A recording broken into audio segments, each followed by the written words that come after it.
دنیا کا نظام نہ دو طریقوں سے چلتا ہے، ایک ہے نظام اسباب اور ایک ہے نظام غیب۔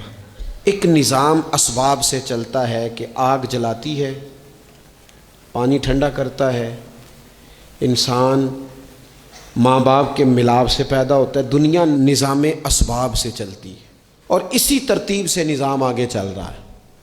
اور ایک ہے نظام غیب، جب اللہ اپنی رحمت کا فیصلہ فرمائے۔ تو ایک نظام وہ بھی ہے، وہ کیسے ہے؟ آگ جلاتی ہے، لیکن جب رب چاہے نا تو حضرت ابراہیم کے لیے ٹھنڈی ہو جاتی ہے۔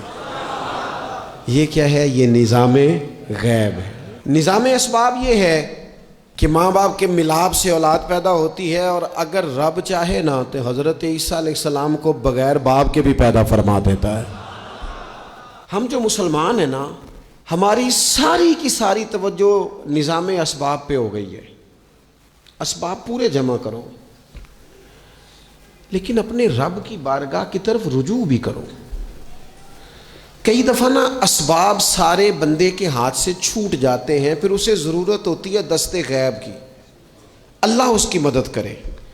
جو آیہ کریمہ میں نے قرآن مجید کی پڑھی ہے، اس میں اللہ کریم نے فرمایا یا ایھا الذین آمنوا توبوا الی اللہ توبۃ نصوحا، اے ایمان والو اپنے رب کی طرف رجوع کرو، اپنے رب کی بارگاہ میں توبہ کرو، پر توبہ سچی کرنا، رجوع الی اللہ کرو، اللہ کی طرف رجوع کرو۔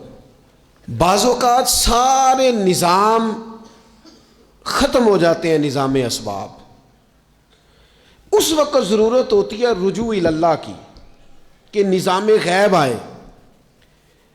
حضرت سارہ رضی اللہ تعالی عنہا، جو جناب ابراہیم علیہ السلام کی اہلیہ ہیں، آپ ایک رستے سے گزر رہی تھیں، حضرت ابراہیم علیہ السلام آپ کے ساتھ تھے، تو جس رستے آپ تشریف لے جا رہے تھے اس رستے میں بادشاہ بڑا ظالم تھا۔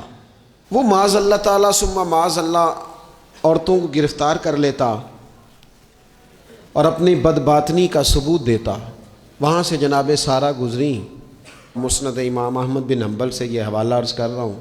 حضرت سارہ کو اس نے گرفتار کر لیا۔ جب وہ جناب سارہ کی طرف بڑھنے لگا تو اب وہ جتنے اسباب تھے نا اس وقت کے، وہ سارے اختیار کیے گئے، لیکن اس بادشاہ سے جان نہیں چھوٹی۔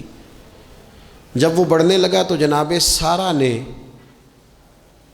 پھر رب کریم کی طرف رجوع کیا، مصلی پہ بیٹھ گئی، کہنے لگی مالک اب تو ہی کرم فرمانے والا ہے۔ آپ نے اس درد سے دعا فرمائی کہ وہ بادشاہ زمین پر بے ہوش ہو کے گرا اور تڑپنے لگا، قریب تھا کہ وہ مر جائے۔ تو حضرت سارہ پھر مصلی پہ بیٹھیں اور اپنے مالک کی بارگاہ میں عرض کرنے لگی مالک اگر یہ مر گیا تو مجھ پہ الزام آئے گا کہ میں نے مارا ہے، اسے مارنا بے ہوش ہی فرما۔ وہ بے ہوش ہو گیا، تھوڑی دیر کے بعد ہوش آیا تو پھر آپ کی طرف بڑھنے لگا، تو آپ نے پھر اللہ کی جانب رجوع کیا۔ جب دوبارہ رب کریم کی جانب رجوع کیا تو پھر وہ بے ہوش ہوا۔ کئی دفعہ وہ کوشش کرتا، لیکن آپ جب اپنے مالک کی بارگاہ میں ہاتھ اٹھاتی تو بے ہوش ہو کے گر پڑتا۔ بالآخر آپ سے معافی بھی مانگی، آپ کو آزاد بھی کیا۔ ایک وقت ایسا آتا ہے جب سارے اسباب جواب دے جاتے۔ ہم مسلمان ملک میں رہتے ہیں، کچھ باتیں بڑی خوب ہیں۔ میں نے دیکھا ہے کہ ڈاکٹر جب سمجھ جاتا ہے نا کہ رپورٹس، ادویات، ٹیسٹ اب اس نتیجے پہ پہنچ گئے ہیں کہ شاید یہ مریض بچے گا نہ، تو چونکہ مسلمان ملک ہے تو میرے وطن کے ڈاکٹر ایک خوبصورت جملہ بولتے ہیں، مجھے بڑا پسند ہے۔ وہ یہ نہیں کہتے اب کچھ نہیں ہو سکتا، وہ کہتے ہیں آپ دعا کریں۔ کیا مطلب؟ کہ اب رجوع الی اللہ کا وقت آ گیا ہے۔ ہمارے پاس جو شعور تھا، علم تھا، وہ ہم نے خرچ کر دیا۔ اب ٹائم ہے کہ رجوع الی اللہ کریں، آپ اللہ کی بارگاہ۔ یہ بڑا خوبصورت جملہ ہے، اچھی باتوں کا بھی تو ذکر کرنا چاہیے نا۔ یہ خوبصورت جملہ ہے کہ آپ دعا کریں۔ ایک وقت آتا ہے جب دعا کی ضرورت ہوتی ہے، دست غیب کی ضرورت ہوتی ہے۔ نبی پاک علیہ السلام 313 کو لے کے جب میدان میں آئے تھے تو ظاہری اسباب تو یہ تھے کہ 1000 سے مقابلہ کیسے ہوگا۔ تو پھر میرے قریب نے پتہ کیا کیا؟ حضور نے پھر رب کریم کی طرف رجوع فرمایا اور پھر اللہ کی مدد فرشتوں کی صورت میں آئی۔ او میرے دوستو، امت کو ضرورت ہے اس وقت دست غیب کی۔ پاکستان کبھی نہ بنتا اگر اللہ تعالیٰ کی غیبی طاقتیں مدد نہ فرماتی۔ پاکستان کبھی نہ بچے گا اگر خدا کی مدد شامل حال نہ ہوگی۔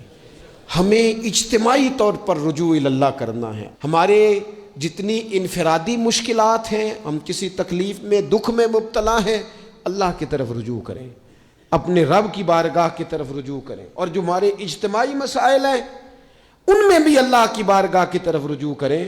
جب ہم یہ رجوع کریں گے مالک کے حضور تو پھر اللہ ہمارے لیے راستے واضح فرمائے گا۔